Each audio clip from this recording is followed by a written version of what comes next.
عمل سے زندگی بنتی ہے، جنت بھی جہنم بھی۔ یہ خاکی اپنی فطرت میں نہ نوری ہے نہ ناری۔ معزز سامعین کرام،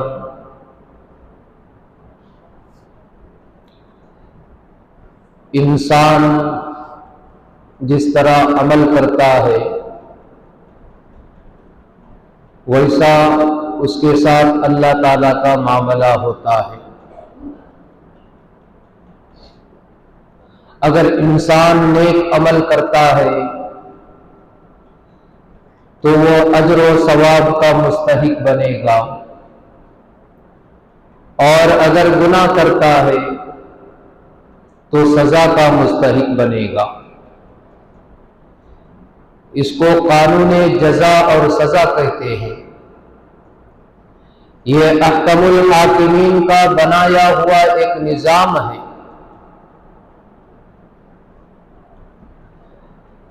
جیسے دنیا والے ویڈیو فلم بناتے ہیں، ریکارڈ کرتے ہیں، ویسے ہی اللہ کے فرشتے نام اعمال میں بندوں کا ریکارڈ تیار کر رہے ہیں۔ یہ ویڈیو بنانے والا کیمرہ بظاہر چھوٹا سا نظر آتا ہے، لیکن دنیا کے سارے مناظر کو کھینچ لیتا ہے۔ اسی طرح اللہ تعالیٰ کی زمین بھی انسانوں کے کرتوتوں کو، انسانوں کے اعمال کو ریکارڈ کر رہی ہے۔ جو بندہ سجدے کر رہا ہے، زمین اس کے سجدوں کو محفوظ کر رہی ہے۔ اگر کوئی زمین میں بیٹھ کر شراب پی رہا ہے تو زمین اس کو بھی محفوظ کر رہی ہے۔ کوئی جوا کھیل رہا ہے تو وہ بھی ریکارڈ ہو رہا ہے۔ کوئی زنا کر رہا ہے وہ بھی ریکارڈ ہو رہا ہے۔ کوئی کسی کی مدد کر رہا ہے وہ بھی ریکارڈ ہو رہا ہے۔ کوئی کسی کے ساتھ ظلم کر رہا ہے وہ بھی ریکارڈ ہو رہا ہے۔ کوئی اجتماعی شکل میں نیک اعمال کر رہا ہے تو زمین اس کو بھی محفوظ کر رہی ہے۔ اگر کوئی انفرادی میں بیٹھ کر گندی گندی فحش فلمیں دیکھ رہا ہے، گندی فلمیں دیکھ رہا ہے، گندی تصویریں دیکھ رہا ہے، گندے گانے سن رہا ہے تو زمین اس کو بھی محفوظ کر رہی ہے۔ اگر کوئی تنہائی، رات کے تنہائی میں اٹھ کر اللہ کے سامنے سجدہ کر رہا ہے، گڑ گڑا رہا ہے، رو رہا ہے، قرآن پاک کی تلاوت کر رہا ہے، حدیثوں کی تلاوت کر رہا ہے تو زمین اس کو بھی محفوظ کر رہی ہے۔ گویا دنیا کے اندر جو انسان جیسا اعمال کر رہا ہے ویسا اس کے نام اعمال تیار ہو رہا ہے۔ دنیا کے اندر جب نیک بندہ دنیا سے رخصت ہوتا ہے تو زمین بھی روتی ہے اس کے انتقال پر۔ جیسے حضرت سعد رضی اللہ تعالیٰ عنہ کا انتقال ہوا، اللہ کے نبی صلی اللہ علیہ وسلم ان کے جنازے میں پنجوں کے بل چل رہے تھے۔ صحابہ نے پوچھا، یا رسول اللہ صلی اللہ علیہ وسلم، اس طرح کا معاملہ ہم نے کبھی نہیں دیکھا کہ آپ پنجوں کے بل چل رہے ہیں۔ رسول پاک صلی اللہ علیہ وسلم نے فرمایا کہ سعد کے جنازے میں فرشتوں کی اتنی آمد ہوئی تھی، اتنے فرشتے آئے تھے کہ مجھے پیر رکھنے کی جگہ نہیں مل رہی تھی۔ اللہ کے نبی صلی اللہ علیہ وسلم نے فرمایا کہ سعد کے انتقال کے بعد اللہ کا عرش بھی 3 دن تک روتا رہا،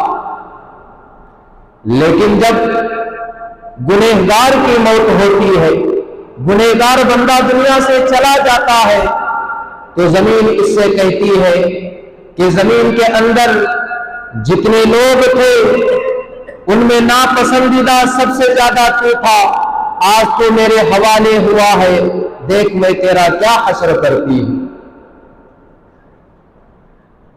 تو دنیا کے اندر رہ کر جو بھی اعمال کرو، وہ زمین اس اعمال کو ریکارڈ کر رہی ہے، ان اعمالوں کو ریکارڈ کر رہی ہے۔ انسان دنیا میں اس طرح زندگی بسر کر رہا ہے، اس طرح جی رہا ہے، اور اس طرح اللہ کی نافرمانیاں کر رہا ہے، گویا ایسا لگتا ہے کہ اس انسان کی موت ہی نہیں آنے والی ہے۔ یعنی انسان اتنا بے خبر ہے کہ گناہ کرتے ہوئے بھی اس کے چہرے پر بل نہیں پڑتا، ڈر نہیں آتا، خوف نہیں آتا کہ آسمان کے اوپر سے میرا رب مجھے دیکھ رہا ہے، میرے کرتبوں کا نظارہ کر رہا ہے۔ آج لوگ مصیبتیں آتی ہیں لوگوں پر، مشکلات آتے ہیں تو انسان اللہ کو کوستا ہے، کبھی اپنے گناہوں پر نظر نہیں ڈالتا۔ یہ دنیا ہے، دنیا میں نیک اعمال کا بدلہ بھی ملتا ہے اور آخرت میں بھی اس کا بدلہ ملتا ہے۔ دنیا میں اگر کوئی گناہ کرتا ہے، اللہ کی نافرمانی کرتا ہے، تو اس کو دنیا میں بھی سزا دی جائے گی، آخرت میں تو سزا متعین ہے۔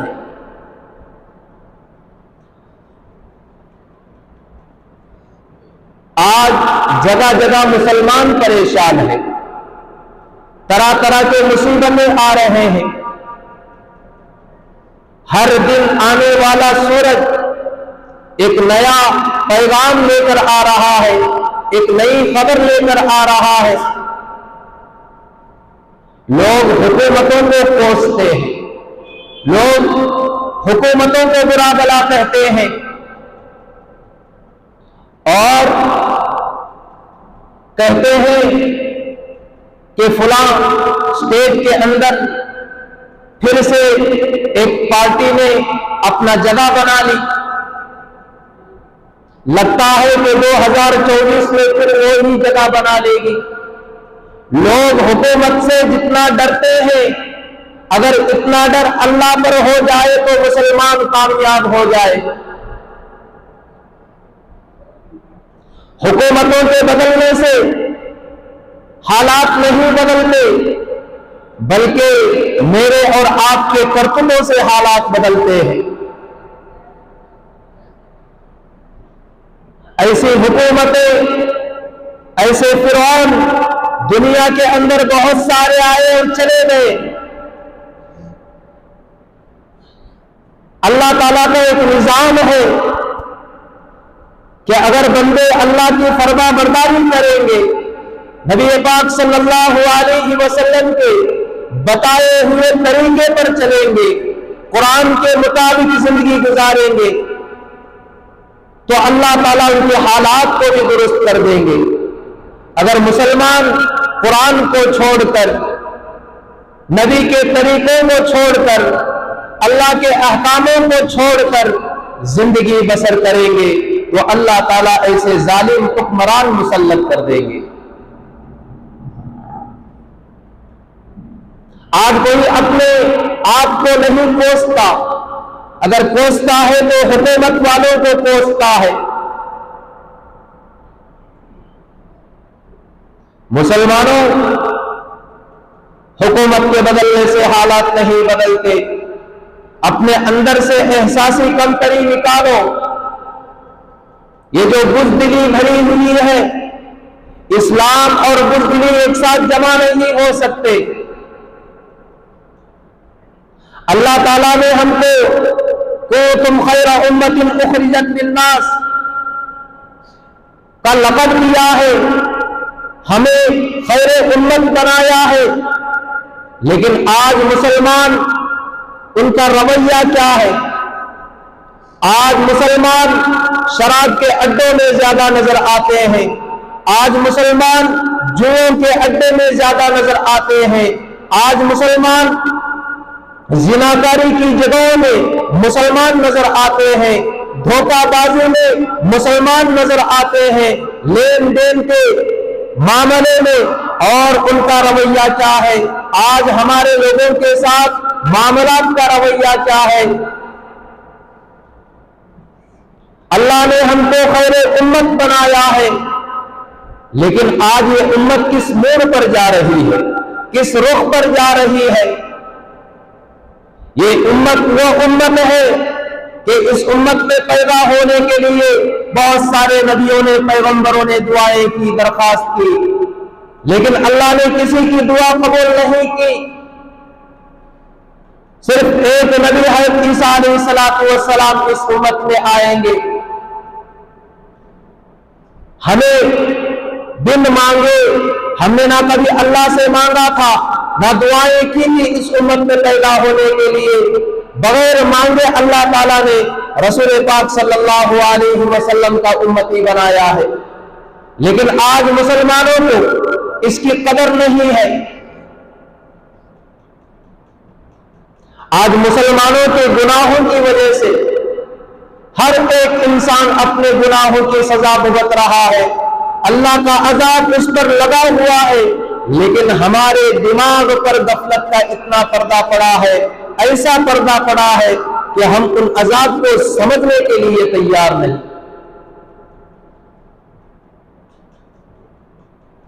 اللہ دنیا میں بھی سزا دیں گے، آخرت میں بھی سزا دیں گے۔ اللہ کا عذاب دنیا میں بھی آئے گا، آخرت میں بھی آئے گا۔ بوڑھاپے کی حالت میں اولاد کا نافرمان ہو جانا، یہ اللہ کا عذاب ہے۔ جوانی میں جو تم نے کرتوتیں کی ہیں، جو اللہ کی نافرمانی کی ہے، بوڑھاپے میں جب آ گئے اللہ تعالیٰ نے اپنے اولاد کو نافرمان بنا دیا۔ بیوی کا بے وفا ہو جانا، یہ اللہ کا عذاب ہے۔ بچوں کا نافرمان ہو جانا، یہ اللہ کا عذاب ہے۔ کہیں مچھروں کا عذاب ہے، کہیں کٹملوں کا عذاب ہے، کہیں قرضدار کا عذاب ہے۔ ہر ایک انسان قرض میں مبتلا ہے، یہ اللہ کا عذاب ہے۔ انسان کے پاس کروڑوں روپے ہیں، لیکن گھر کے اندر چین سکون نہیں ہے، یہ اللہ کا عذاب ہے۔ آج ہر کوئی سکون چاہتا ہے، راحت چاہتا ہے، لیکن سکون اور راحت کہاں ملے گی؟ وہ اللہ کے دربار سے نصیب ہوگی۔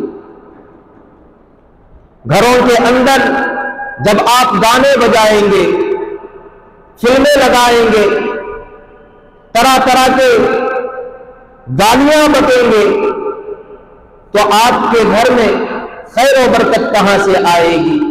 سکون کہاں سے آئے گا؟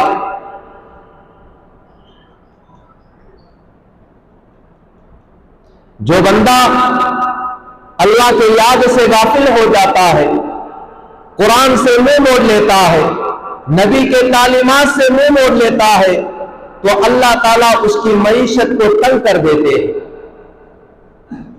تو یہ گھروں کے اندر بے برکتی، اپنے پیسوں میں بے برکتی، اپنے اولاد کا نافرمان ہونا، اور طرح طرح کے جسمانی بیماریاں آنا، یہی تو اللہ کا عذاب ہے، یہی تو اللہ کا عذاب ہے۔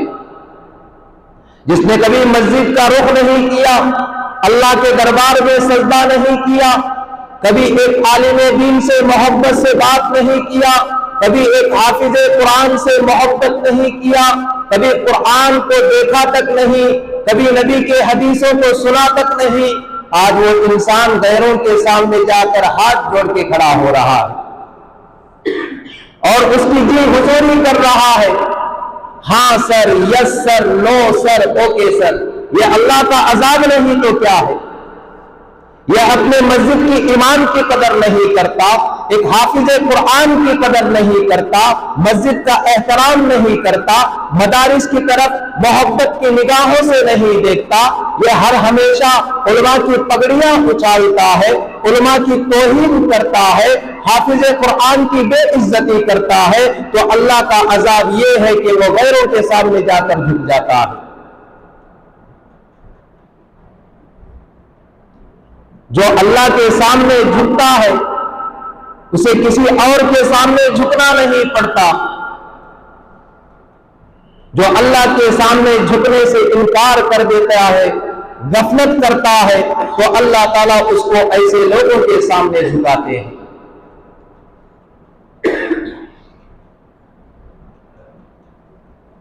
میرے عزیز بھائیوں،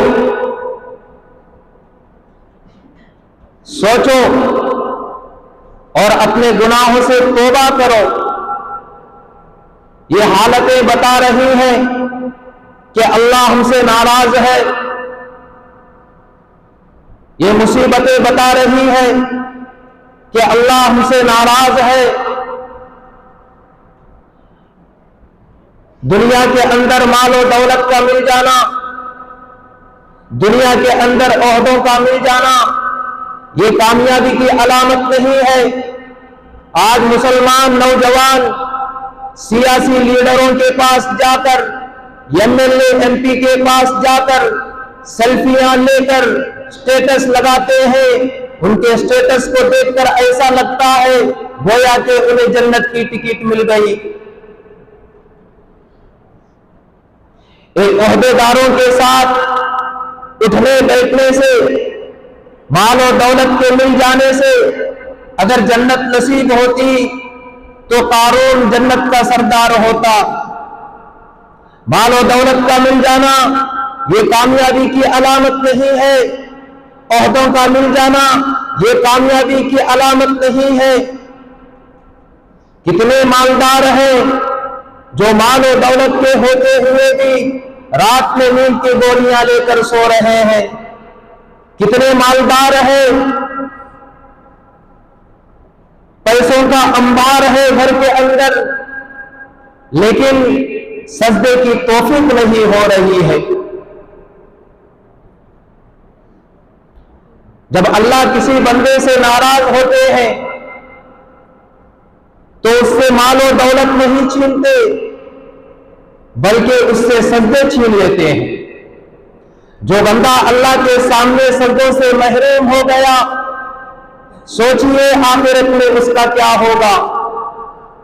تو مسلمانوں، اپنے آپ کو بدلنے کی کوشش کرو،